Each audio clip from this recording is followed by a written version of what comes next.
ದೇಶದಲ್ಲಿರುವಂತ ಎಲ್ಲಾ ಭಾರತದಲ್ಲಿರುವಂತ ಎಲ್ಲಾ ಹೈಕೋರ್ಟ್ಗಳಿಗೂ ಇದು ರವಾನೆ ಆಗ್ಬೇಕು ಅಂತ ಬರ್ದಿದೆ. ಎಲ್ಲಾ ಜೈಲುಗಳು ರವಾನೆ ಆಗ್ಬೇಕು ಅಂತ ಬರ್ದಿದೆ. ಸೂಪರಿಂಟೆಂಡೆಂಟ್ ಯಾರು ಅಂತ ಕೇಳಿದೆ, ತಮಾಷೆ ಇಲ್ಲ, ಸುಪ್ರೀಂ ಕೋರ್ಟಿನ ಪೆನ್ ಇದೆಯಲ್ಲ ಅದು ಶಾರ್ಪೆಸ್ಟ್ ಇಂದ ಶಾರ್ಪ್, ಭಾರತದಲ್ಲಿರೋರಾಗಲಿ ಬೇರೆ ಅದು ಮುಗಿತು. ಅದೊಂದು ಅಕ್ಷರ ಬರೆದ್ರು ಕೂಡ ಅದು ಎಷ್ಟೋ ಬೆಲೆ. ನಾವೇನೋ ಸಿನಿಮಾದಲ್ಲಿ ಹೇಳ್ತೀವಿ 300 ದಿನ 1000 ದಿನ, ನೋನೋ ಅದು ಲಕ್ಷ ದಿನ ಒಂದು ಸೈನಿಗೆ, ಒಬ್ಬ ಜೀವನ, ಒಂದು ಕುಟುಂಬದ ಜೀವನ, ಒಂದು ದೇಶದ ಭವಿಷ್ಯ, ಅವೆಲ್ಲ ಸುಪ್ರೀಂ ಕೋರ್ಟ್ ಇರುವಂತದ್ದು ಸರ್. ಅದನ್ನ ಅವರು ಅಂತ ಒಂದು ದೇವರ ರೀತಿಯಲ್ಲಿ ಕುಂದಿರುವಂತ ನ್ಯಾಯಾಧೀಶರುಗಳು ಏನೋ ಒಂದು ಪಾಯಿಂಟ್ ಮಾಡಿದ್ದಾರೆ. ಆ ಪಾಯಿಂಟ್ ಸರಿ ಇದೆಯಲ್ಲ ಸರ್, ಸಾರ್ವಜನಿಕ ವಲಯದಲ್ಲಿ ನಾವು ನೋಡಿದೀವಲ್ಲ.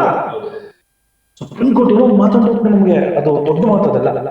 ಅಯ್ಯೋ ಬಿಡಲ್ಲ, ಯಾಕೆ ಮೋದಿ ಅಂತ ಹೇಳ್ತೀರಿ, ಮೋದಿ ಅವರು ಹಿಂಗ್ ಅಂದ್ರು, ರಾಹುಲ್ ಗಾಂಧಿ ಹಿಂಗ್ ಅಂದ್ರು, ಒಬಾಮಾ ಹಿಂಗಂದ ಅಂತಿರಲ್ಲ, ಅವರೆಲ್ಲರಿಗಿಂತ ಅಪ್ಪ ಈ ಸರ್ವೋಚ್ಚ ನ್ಯಾಯಾಲಯ ವಕೀಲರಾಗಿ ಗೊತ್ತಿಲ್ಲ. ಯಾಕಂದ್ರೆ ಅವ್ರೆಲ್ರಿಗೂ ಕೂಡ ಸಣ್ಣ ರೀತಿಯಲ್ಲಿ ಪ್ರೆಷರ್ಸ್ ಇರಲ್ಲ ಸರ್, ದೊಡ್ಡ ಮಟ್ಟದ ಪ್ರೆಷರ್ ಇರುತ್ತೆ.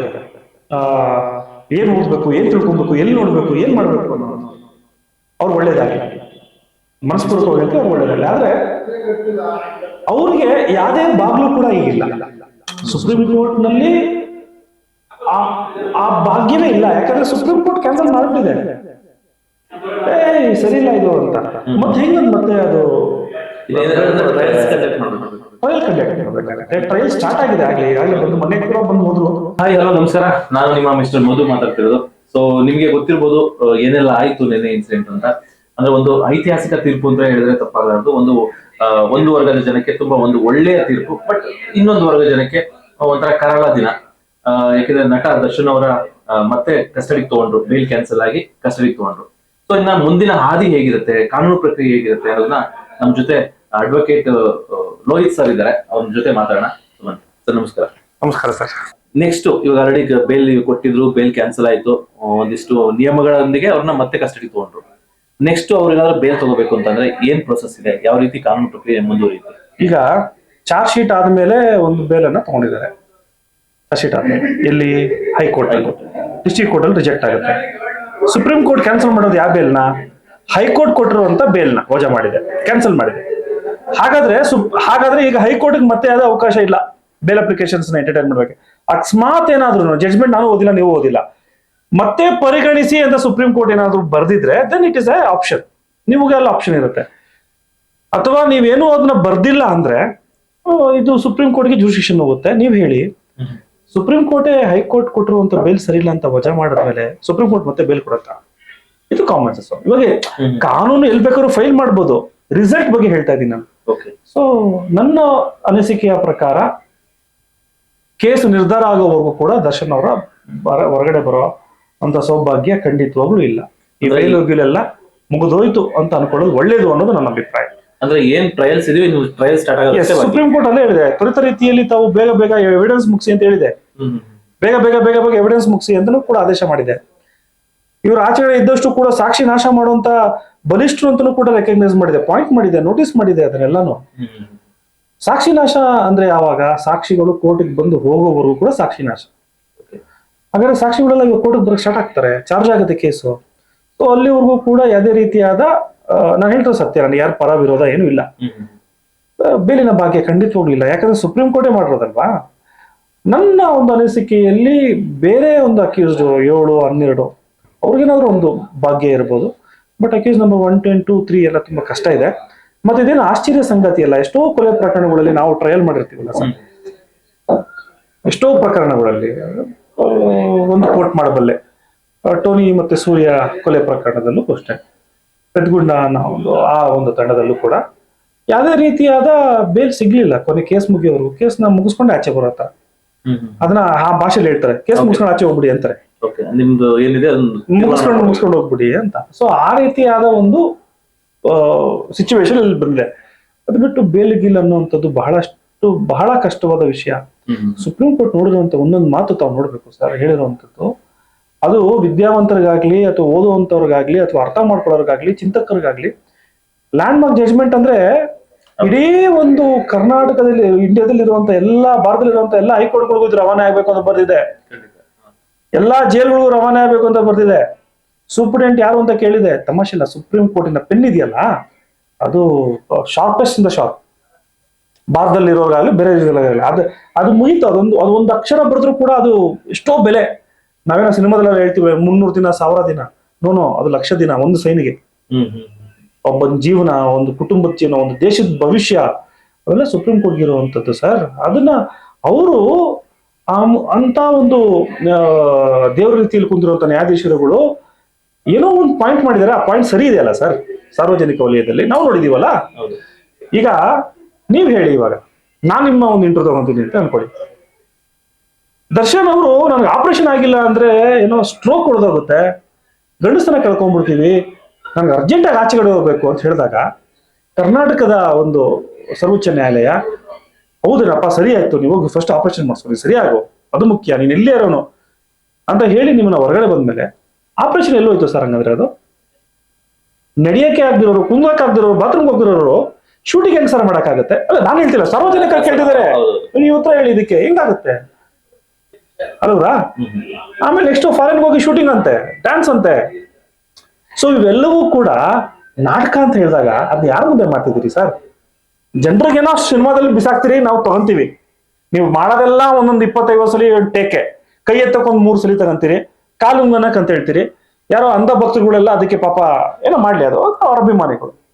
ಎಲ್ರೂ ಅಷ್ಟೇ, ಕೆಲವು ಯಾಕೆ ನಾವು ರಾಜ್ಕುಮಾರ್ ಅಭಿಮಾನಿಗಳಲ್ವಾ, ನಾವು ಇವಾಗ ವಿಷ್ಣುವರ್ಧನ್ ಅಭಿಮಾನಿಗಳಲ್ವಾ, ಸುದೀಪ್ ನೋಡಿದ್ರೆ ಖುಷಿ ಆಗಲ್ಲ, ಎಷ್ಟು ನೋಡಿದ್ರೆ ಎಲ್ರು ದರ್ಶನ್ ಫಿಲ್ಮ್ ನೋಡಿಲ್ವ ನಾವು? ಹೌದು, ಒಂದು ಏಜ್ ಅಲ್ಲಿ ಅದು ಬರುತ್ತೆ ಅಭಿಮಾನ ಅನ್ನೋದು. ಬಟ್ ಕಂಟಿನ್ಯೂ ಆಗೋದು ಕೊನೆಗೆ ಕರೆಕ್ಟ್ ಆಗಿರುವಂತ ವ್ಯಕ್ತಿ ಮೇಲೆ ಮಾತ್ರ. ಅಭಿನಯ ಒಂದ್ ಕಡೆ, ಆದ್ರೆ ವ್ಯಕ್ತಿತ್ವ ಇರುತ್ತಲ್ಲ, ಅದು ಕೊನೆ ಕಂಟಿನ್ಯೂ ಆಗುತ್ತೆ, ಪ್ರೀತಿಯಿಂದ ಕಂಟಿನ್ಯೂ ಆಗುತ್ತೆ ಯಾರ ಮೇಲೂ. ಸೊ ಇದನ್ನ ನೀವು ಇದರ ಕೋರ್ಟ್ ಮುಂದೆ ಮಾಡ್ಬಿಟ್ರೆ ಹೆಂಗೆ, ನ್ಯಾಯಾಲಯದ ಮುಂದೆ ಮಾಡ್ಬಿಟ್ರೆ ಹೆಂಗೆ? ಸಿನಿಮಾನ ಬಂದ ತಕ್ಷಣ ಹಿಂಗ್ ಇಟ್ಕೊಂಡು ನಡೆಯೋದು, ಇದೆಲ್ಲ ಸಾರ್ವಜನಿಕ ಡಿಸ್ಕಷನ್ ಆಗ್ತಿದೆ ಸರ್. ಯಾರು ಕೂಡ ಏನು ಮಾತಾಡಕ್ ಆಗ್ತಿಲ್ಲ, ಯಾರು ಏನು ಹೇಳಕ್ ಆಗ್ತಿಲ್ಲ. ಅಂದ್ರೆ ಅವ್ರಿಗೆ ಬೆನ್ನೋವು ಇಲ್ಲ ಅಂತಾನೆ ಕನ್ಸಿಡರ್ ಮಾಡ್ಬೋದು ಸರ್ ನೋಡಿದ್ರೆ. ಆ ಮೆಡಿಕಲ್ ಎಮರ್ಜೆನ್ಸಿ ಇಲ್ಲ ಅನ್ನುವಂಥದ್ದು ಬೆನ್ನೋವು ಇದೆಯೋ ಗೊತ್ತಿಲ್ಲ, ನೋವಿರೋರಿಗೆ ಗೊತ್ತಿರುತ್ತೆ ಸರ್. ಬಟ್ ಆ ಒಂದು ಮೆಡಿಕಲ್ ಎಮರ್ಜೆನ್ಸಿ ಇಲ್ಲ. ಏನು ನೀವು ಆಪರೇಷನ್ ಆಗಿಲ್ಲ ಹಾಕಿದ್ರೆ ನೀವು ಹೇಳೋದ್ರಲ್ಲ, ಆಪರೇಷನ್ ಆಗ್ಲೇಬೇಕು, ಆಗಿಲ್ಲ. ಅದಾದ್ಮೇಲೆ ಕೆಲವೊಂದು ತೀರ್ಮಾನಗಳಾಯ್ತು, ಅಂದ್ರೆ ಚಿಕಿತ್ಸೆ ಮುಖಾಂತರನು ಇದು ಮಾಡ್ಬೋದು, ಆಪರೇಷನ್ ಆದ್ರೆ ತುಂಬಾ ತೊಂದರೆ ಆಗುತ್ತೆ. ಇದನ್ನ ಕೋರ್ಟ್ಗೆ ಹೇಳಿದ್ರ ತಾವು? ಚಿಕಿತ್ಸೆ ಮುಖಾಂತರ ನಾವು ಮಾಡ್ಕೋಬಹುದು ಅಂತ ಹೇಳಿದ್ರೆ ಕೋರ್ಟ್ಗೆ? ಬಳ್ಳಾರಿ ಸ್ಪೆಷಲಿಸ್ಟ್ ಇಲ್ಲ ಅಂದ್ರಲ್ಲ, ರೆಗ್ಯುಲರ್ ಬೇಲ್ ಸಿಗ್ತಲ್ಲ ಸರ್? ಅದೇ ಹೇಳಿದ್ದು. ಮೊದಲು ಬಂದಿದೆ ಅದಕ್ಕೆ, ಈಗ ಮೊದಲು ಬಂದಿದೆ ಅದಕ್ಕೆ ಸರ್, ಇಂಟ್ರಿಮ್ ಬೇಲ್. ಏನಕ್ಕೆ ಬಂದಿದೆ ಅದು? ಅದೇನಕ್ಕೆ ಬಂದಿದೆ ಇದು ಅಲ್ವಾ? ಶೂರಿಟಿ ಅದು ಯಾವ್ದ್ರ ಮೇಲೆ ಕೊಟ್ರಿ? ಇಂಟ್ರಿಮ್ ಬೇಲ್ ಮೇಲೆ ಕೊಡ್ತೀವಿ, ಆಮೇಲೆ ರೆಗ್ಯುಲರ್ಸ್ ಬೇಲ್ ಆಗುತ್ತೆ.